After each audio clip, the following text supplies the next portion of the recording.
This is the spirit of Oregon. Passengers who ride the refurbished locomotive get a trip back in time to the age of gold rushes and robber barons.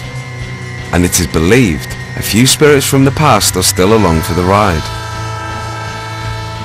The spirit of Oregon is very much alive. But it wasn't until the maiden voyage that signs began to appear. We were showing the before pictures that we took of the train, and one of the gentlemen said, "Hey, you've got a ghost in your picture," and we kind of scuffed at it because all you could see was a blue haze. As the locomotive's popularity grew, strange things started to happen.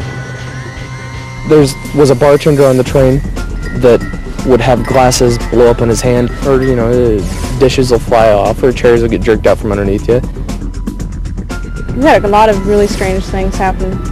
Beating on the walls on our offices when there's nobody out here.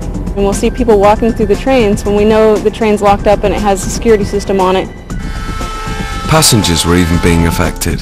Michael Palmer and his wife booked a trip to celebrate her birthday. It was August the 6th. Suddenly, Michael feels what he suspects is a current of psychic energy pass through him. It was like a despair, an emptiness. Suddenly a realization came to me that the feelings I'd been having must be very similar to the feelings that someone has just before they're going to die. Something was wrong on the Spirit of Oregon. And the only clue was the blue figure that had materialized in the middle of the photograph. A photo that appeared to be still developing a year after it was taken. We could see it was changing. We couldn't understand it at first, and then as it kept getting clearer and clearer, we happened to mention it to a gentleman by the name of Edmund Stone. Edmund Stone, a local television producer, decided to do a story on the refurbished train. With Wade Evans behind the camera, Stone starts interviewing passengers, but within moments, Wade has to stop. I felt something was inside of me trying to get out, actually. Then I started feeling emotional. Tears were rolling down my eyes. I felt very sad. In fact, I actually threw up and and got weak. Couldn't stand for a moment. These were the same feelings Michael Palmer experienced on the same train, on the same day, 1 year later on August the 6th. I started to wonder, I know it sounds strange, if perhaps there was a reason it was happening at that time. Stone was determined to find out why.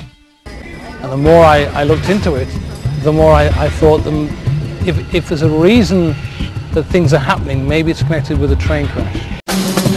Southern Pacific 687 is on a routine run. It approaches a trestle under construction. Mary Jane Walker's father was on that train. Unbeknownst to them that all the support had been taken away from the trestle. The train is waved on by workers. Halfway across, the bridge begins to sway. And they didn't even get all the way over, and it went down like a deck of cards. The terrible crash claimed the lives of 5 men, including Mary Jane's father.